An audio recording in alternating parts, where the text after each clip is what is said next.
sobre essa denúncia, juridicamente falando, sobre essa denúncia do presidente Lula. Eu vou conversar com o advogado criminalista Diogo Tebet. Diogo, muito obrigada pela sua participação. Obrigado a vocês. Bom, eu vou começar te perguntando quais são os próximos passos. Uma vez feita a denúncia, encaminhada a denúncia pelo Ministério Público, como nós vimos, o que acontece agora? A denúncia vai ser encaminhada ao juiz, no caso o juiz Sérgio Moro, para ver se há o recebimento ou rejeição da denúncia.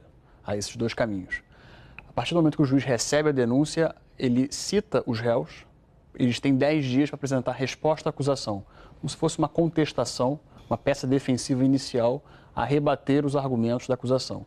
Após essa defesa, o juiz ratifica ou não o recebimento da denúncia e inicia o processo, com instrução processual probatória, oitiva de testemunhas de defesa, acusação, interrogatório, diligências, ou seja, o processo inteiro em juízo. E só para a gente entender, porque esses termos jurídicos às vezes se confundem, o ex-presidente Lula só se torna réu a partir do momento que o juiz Sérgio Moro aceita a denúncia. Isso. A partir do momento que ele recebe a denúncia, ele dá um despacho, receba a denúncia, ele tem que, evidentemente, fundamentar esse despacho, reconhecer que existem condições na denúncia para que seja dado início a um processo criminal. A partir desse momento, o ex-presidente Lula e sua esposa e co-réus viram réus efetivamente.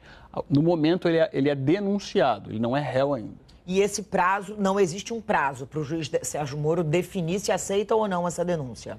Há um prazo, na lei existe um prazo exíguo, mas de fato não existe. O juiz não tem um prazo peremptório para decidir se recebe ou não a denúncia. Não existe um prazo fatal para os juízes. Mas nesse caso... Costuma ser de quanto tempo?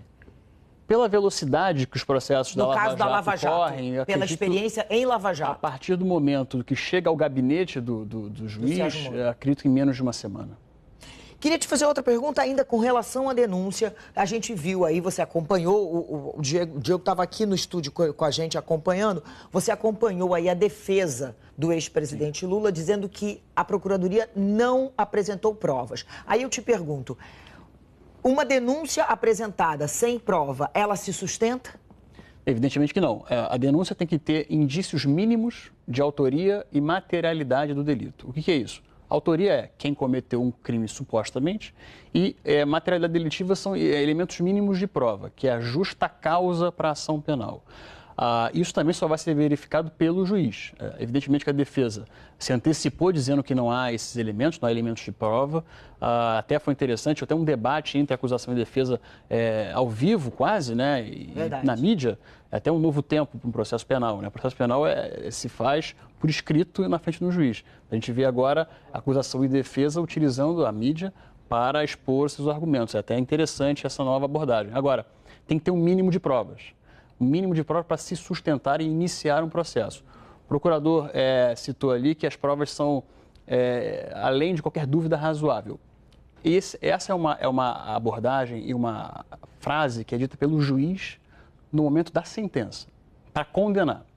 Provas acima de qualquer dúvida razoável.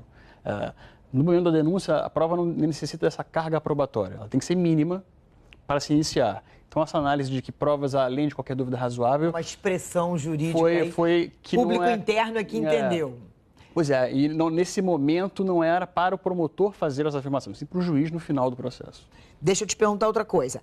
Ainda com relação à denúncia, o Ministério Público pede a condenação, mas não tem um pedido de prisão. Esse pedido de prisão, se ele vier, ele vem através de quem? Como ele acontece? Geralmente... E por quê? Assim? Sim, o Código de Processo Penal estabelece algumas hipóteses de prisão preventiva. Né? Geralmente, quando há um pedido de prisão, ela já chega junto com a denúncia. O Ministério Público Federal ou Estadual oferece a denúncia e, ao mesmo tempo, pede, em uma petição apartado, a prisão preventiva. As hipóteses cabíveis o réu, o investigado, tentando se evadir, fugir, tentar atrapalhar a instrução do processo, coagindo testemunhas ou destruindo documentos. E tem uma terceira hipótese, que é a garantia da ordem pública, que é um conceito indefinido, abstrato. Subjetivo, e é muito criticado por isso. Mas são essas três hipóteses possíveis. No caso, como houve o oferecimento de denúncia e não houve até agora prisão preventiva, a prisão preventiva também é requerida para causar surpresa ao acusado. No caso, como já houve a publicização da denúncia, o fato está conhecido por ele, evidentemente, claro. Acho que uma prisão cautelar não se justificaria. Com relação ainda à denúncia, ele foi denunciado pelo que eles chamam de... Bom, ele foi denunciado por corrupção e lavagem de dinheiro com uma expressão que eles usam que é continuidade delitiva, do delito e concurso material. Eu queria que você explicasse essas expressões. São expressões que denotam que são vários atos praticados pelos acusados. Continuamente, numa sequência de espaço e tempo, encadeados.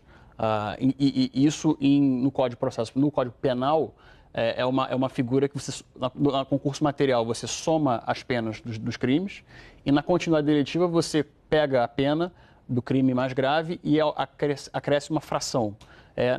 Resumidamente, essas duas figuras são concursos de crimes. É para o somatório da pena ao final. Entende?